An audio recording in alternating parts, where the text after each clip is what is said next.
Chris Mathews, also known as Lethal Shooter, has become the most sought-after basketball trainer in the world. Today, we explore how he successfully kept afloat through being a disadvantaged child in DC to an overbearingly active social media coach, and all the way to living as a world-famous basketball personality who carved his own path to the top.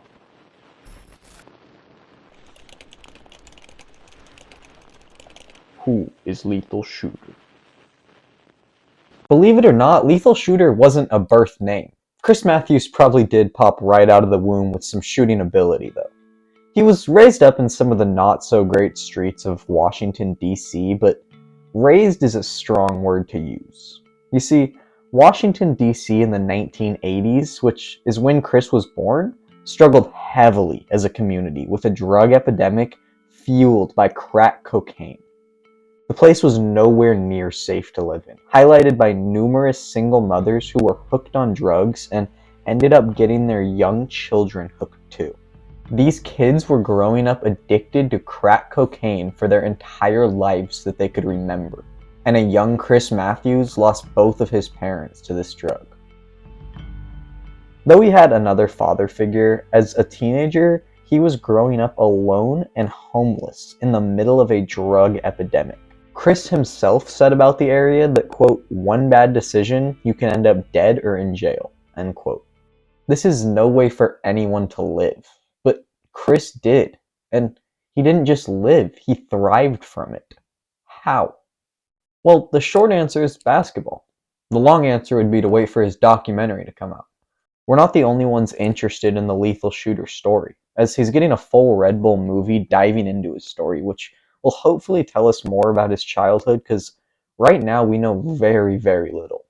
Hey, it's been a couple days, but this documentary was actually released, and it focused more on his professional life, but it did solidify a couple things for us. So, Chris's role model, and the man he refers to as his own father, is Jeffrey Winslow, a man who is family and took Chris in at a young age when his father wasn't able to. So he did get to grow up playing basketball with Pops and making these memories with a dad. It just wasn't his biological dad. But again, even with a father figure, life definitely wasn't a walk in the park for Chris. It couldn't be in this area.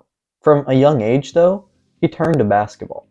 He would play and shoot till the streetlights came on and then some. Going well past 1 a.m. wasn't too rare at all. Chris struggled, he fought, hell, he was homeless. But what they could never take from him was basketball. You're not really homeless if you spend all night on the court. Playing for what was actually an amazing high school basketball team, Chris wanted a scholarship to get out of this place more than anything. But just like everything else in his life, he was going to have to work for it. We really can't understate how good this high school team was. I'm talking best in the country, in a place that a lot of kids struggled growing up in, just like Chris. That doesn't really add up. What makes these disadvantaged youth turn into great basketball players together? One younger boy, who also had a tough upbringing, specifically stood out. When Chris was a senior, there was this tall, lengthy underclassman on his team who had some serious skills. But I mean really tall and lengthy. This boy, playing on the same team as Chris Mathews, was named Kevin. Kevin Durant. So yeah, the whole best team in the nation thing kind of starts to add up. It was probably a pretty fun team to be on. But on that team, finally, Chris Mathews made it out. He escaped the traumatic childhood that draped over him, and he earned a full-ride basketball scholarship to Washington State University. Chris was now fully focused on being a Cougar. College basketball was a grind for Chris. It wasn't easy, but it was better than what he was living in before. He struggled to get a ton of playing time, coming off the bench for about 3 points a game his freshman year. What I find funny about this season is he's actually a pretty poor shooter, hitting below 30% of his threes and field goals. But this dude must have found some Calvin Cambridge shoes or something over the offseason, because he learned how the hell to shoot a basketball the next year. His three-point jumped to 34%, and his overall field goal was 42.6%, a casual 68% improvement rate. And you know what we call that in the business? Lights out. Now, Chris was getting his shot down, but he wasn't there yet. After 2 years of struggling for playing time at Washington State, he had a series of injuries that caused him to sit out for an entire season. Feeling his time sort of dwindling away, he opted to transfer to a smaller college where he could get more notice, and he played his remaining 2 years at St. Bonaventure. The move worked out for Chris, as he started all but one game in his last 2 seasons, and was getting 30 plus minutes a game. He kept shooting great, improving over time, but all of this only amassed him a stat line of 12, 3, and 3 at St. Bon. Great for a D1 player, sure, but playing in the Atlantic 10 Conference, it wasn't quite enough to grab NBA attention. Chris Mathews went undrafted in the 2010 NBA draft. Still in love with the game and determined to make it his living, he went overseas to play. This resulted in bouncing around over the years, country to country, from Canada to Mexico to Iceland to Russia. He was doing whatever he could to support himself and live with basketball. It took years. He battled through terrible injuries. He wanted it more than anything. But eventually, Chris Mathews had to give up the NBA dream. His life went into an instant question. He had no idea what he would be outside of basketball. He was completely unprepared for that situation. But I don't think Chris Mathews was ever scared of that situation. Because even if he accepted not being in the NBA, he was never going to accept not living and breathing the sport of basketball.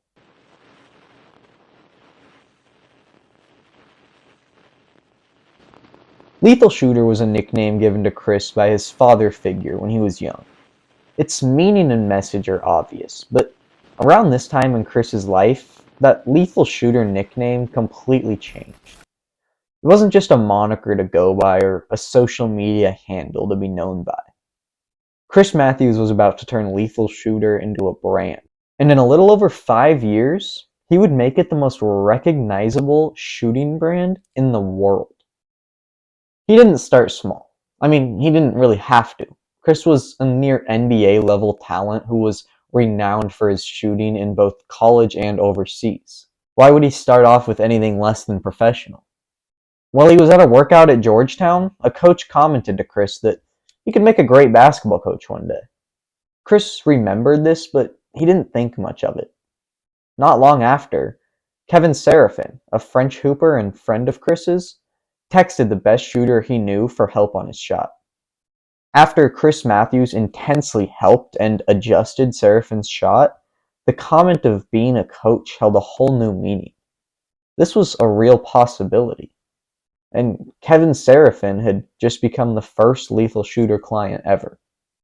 After Seraphin told him that it was the best shooting instruction he had ever received and truly made a difference in his game, word started spreading.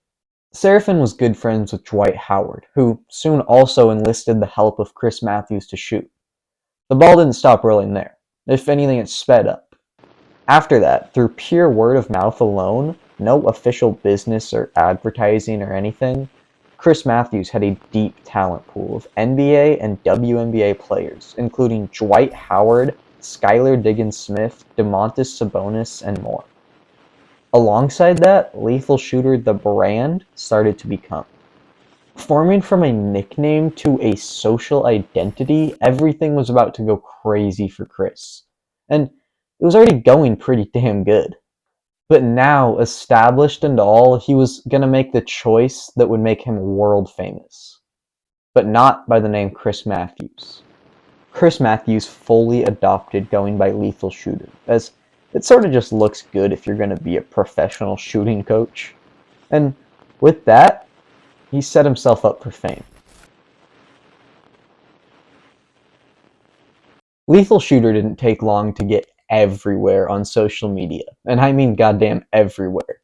If you're anything like me, your first introduction to Lethal Shooter probably went a little something like this. You're scrolling through Instagram as you do for 11 hours-ish a day, and everything's good. It's 2018, maybe 2019. No matter the year. It's a warm autumn day. Air's luscious out. Now, you're used to seeing those guys that comment on every single Instagram post. Mason Ray Parker, who else high AF right now? That probably triggers PTSD for some people. Never would you expect it to come from the sports world, though. We wouldn't do that. We're too good. But it's unstoppable.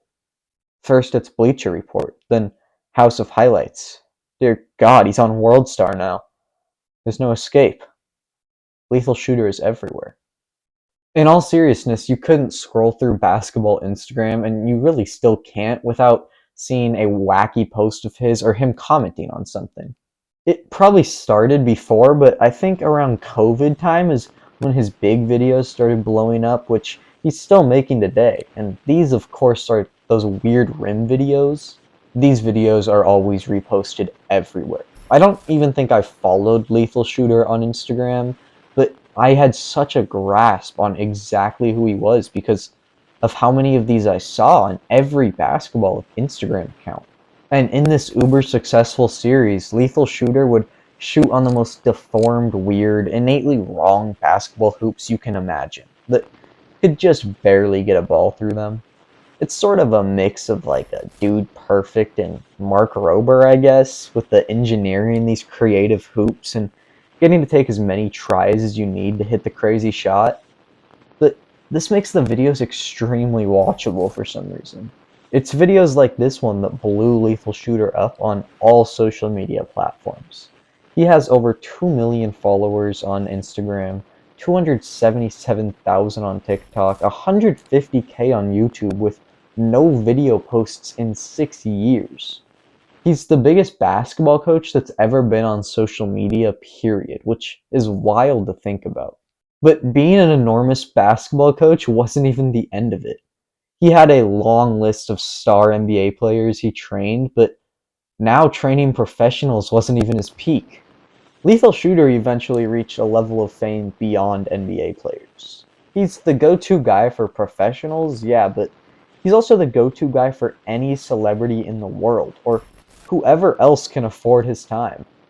The moment Lethal Shooter claims he realized he made it came in late 2021.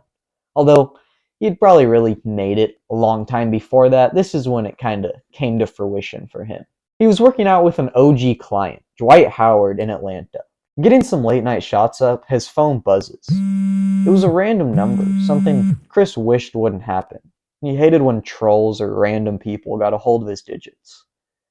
The person said they were in Atlanta, wanted to hoop, and needed help on their shot now. Lethal Shooter questioned who the hell this guy thought he was. He was 21 Savage. Safe to say, Lethal Shooter found an open court at 1 a.m. and they got shots up that very night together.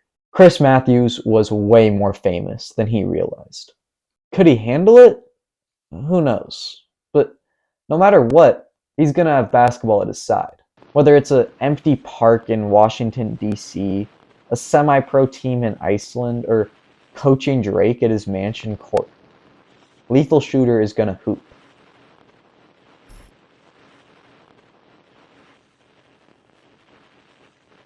So this brings me to one of the most important questions surrounding Lethal Shooter. Does what he's doing work? It sounds obvious. It must work if he's doing so well. But I want to see stats. I want proof. So let's see some proof. There's two ways to see if what Lethal Shooter does works. Here's the first. Working backwards, Lethal Shooter has just recently worked with Kentavious Caldwell-Pope this last offseason. Obviously, KCP had team success on the Nuggets this year, but how did he shoot? Well, he had the highest three-point rate in his entire career after working with Lethal Shooter. And a couple years before that, Bobby Portis was a project of his. Coming in as an average shooter, Portis left elite, putting up a career-high 47% from three the very next season. Okay, one more to be safe. Domantas Sabonis and Lethal Shooter have been together for a while, but this video Lethal Shooter posted shows they were working hard before the 2023 season. What happened that season? Sabonis shot a stupid 61.5% from the field, 37% from three. So it's clear that what he's doing does work. I can throw the stats at you for every guy I can find he's trained, but it's generally going to be the same. Working with Lethal Shooter makes you a better shooter. All these guys' names on the screen have directly improved the season after working with Lethal Shooter, and these are just the known public ones I could find in the last few years. I'm sure he's helped countless other people improve their shot and help them with basketball, and that number can't even really be measured.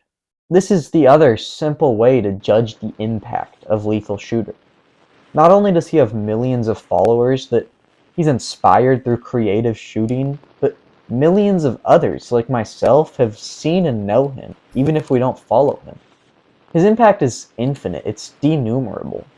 Every time he's been at a team practice to help a guy, but helps another couple dudes on the side straighten out their shot, whenever a kid sees one of his Instagram videos and is motivated to go outside and throw some shots up, you can't quantify these things, and you can't quantify what Chris Mathews has done in the basketball world. He's fought through hardships and trailblazed his own career path that didn't even used to exist.